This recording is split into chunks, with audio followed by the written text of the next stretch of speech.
என விரித்தாள் கூந்தலை எங்கே சூரிய நிலவாய் ஆனது அங்கே என் மனம் என்று போனது எங்கே மன்மதனே உன்றது எங்கே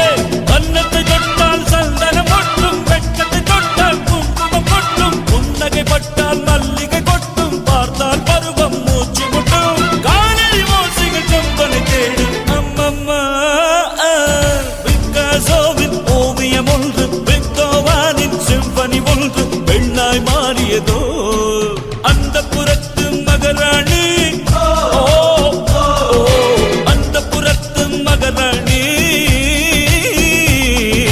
அழகிய லேலா அவள் இவளது ஸ்டைலா சந்தன மேலா இவள் மன்மத புயலா அடடா பூவே